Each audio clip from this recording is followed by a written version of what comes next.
अख्खा मसूर टाकून भात कसा करणार आहे हे बघणार आहोत. चला तर आता रेसिपीकडे वळूया. धनिया पावडर, गोडा मसाला, लाल मिरची पावडर आणि जिरे, आलं लसूण पेस्ट, 2 चमचे दही आणि चवीपुरतं मीठ. अख्खा मसूर आपण असं भिजवून घेतलेलं आहे रात्री. त्यानंतर उभा चिरलेला कांदा, 1 टोमॅटो आणि कोथिंबीर. आता आपण पातेल्यामध्ये 2 ते 3 चमचे मोठे तेल टाकणार आहे. तेल आता व्यवस्थित गरम झालं की आपण जिरे टाकणार आहे 1 चमचा. जिरे आपले व्यवस्थित फुलले आहेत. आता आपण त्यामध्ये उभा चिरलेला हा कांदा टाकणार आहे. कांदा आपल्याला पूर्ण ब्राऊन नाही करायचा आहे, फक्त 2 ते 3 मिनटं मऊ होईपर्यंत आपल्याला शिजून घ्यायचं आहे. आपला कांदा व्यवस्थित मऊ झालेला आहे. आता आपण त्यामध्ये टोमॅटो ॲड करणार आहे. टोमॅटो आपला मऊ असं शिजला आहे. आता आपण त्यामध्ये काय करणार आहे, दही टाकणार आहे लगेच. दह्यामध्येच आता आपण आपले लगेच सुके मसाले ॲड करणार आहे. पाऊण चमचा हळद, 1 चमचा धनिया पावडर, 1 चमचा गोडा मसाला, 1 चमचा लाल तिखट.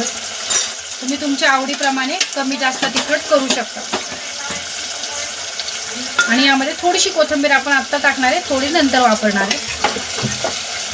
हे मसाले सगळे व्यवस्थित परतून घेणार आहे. तर ह्यामध्ये आपण आलं लसूण पेस्ट टाकणार आहे 1 चमचा. आपण आलं लसूण पेस्ट मुद्दाम आधी नाही टाकली, कारण की मग ते करपून जाते तेलामध्ये. त्या मसाल्यामध्ये टाकलं त्याचा स्मेल पण छान येतो आणि ते छान लागते. आता चवीपुरतं मीठ.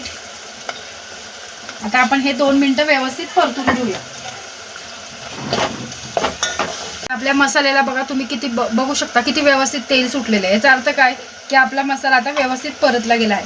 त्यामध्ये आता आपण अख्खं मसूर ॲड करू. ते पण 2 मिनटं मसाल्यांमध्ये आपण परतून घेऊया व्यवस्थित. आता अख्खं मसूर परतलं की आपण त्यामध्ये लगेच आपण तांदूळ ॲड करणार आहे. आता तांदूळ टाकलं की आपण लगेच परतून घेणार आहे. तांदूळ आणि हे अख्खं मसूर व्यवस्थित परतून घेणार आहे आपण. म्हणजे कसं तांदळाला सुद्धा आपले हे सगळे मसाले व्यवस्थित लागले पाहिजे. तर जेवढं आपल्या तांदूळ शिजायला पाणी लागतं तेवढं आपण पाणी ह्यात ॲड करणार आहे. तर आपण ह्यामध्ये पाणी ॲड केलेलं आहे. आता आपण पाणी व्यवस्थित आता ह्याला एक उकळी काढून हा भात शिजवून घेऊया. 10 मिनटामध्ये आपला भात तयार होतो. तुम्हाला असं वाटत असेल की कुकरमध्ये 2 शिट्ट्यात लगेच होतो, पण आम्हाला कुकरमधल्यापेक्षा पातेल्यातच मला भात जास्त आवडतो. त्याच्यामुळे मी पातेल्यातच असा भात करणार आहे. हे पहा तुम्ही बघू शकता किती व्यवस्थित आपला असा भात तयार झालेला आहे आणि पूर्ण मोकळा मोकळा झालेला आहे. हे बघा खाण्यासाठी तयार झालेला आहे. आता आपण काढून तो सर्व करून घेऊया. अशा प्रकारे आपला गरमागरम अख्खं मसूर टाकून केलेला भात खाण्यासाठी तयार आहे. तुम्ही बघू शकता त्यात काही डाळी तुळी वेगळ्या टाकायची गरज नाही आहे, किंवा बटाटा, फ्लॉवर, गाजर असंही काही टाकायची गरज नाही. हे अख्खं मसूर तुम्ही 1-2 तास जरी आधी भिजवलं तरी ते लगेच भातामध्ये शिजून जातं आणि ते खाण्यासाठी खूप छान लागतं. आणि तुम्ही असा भात जर तुम्हाला काही वेळ संध्याकाळच्या वेळेस स्वयंपाक करायचा कंटाळा येतो महिलांना, रोज रोज काय करायचं हा प्रश्न पडतो, त्यावेळेस तुम्ही असा अख्खं मसूर टाकून भात जर केला तर तो मुलं आवडीने खातील आणि तो खायलाही खूप टेस्टी लागतो.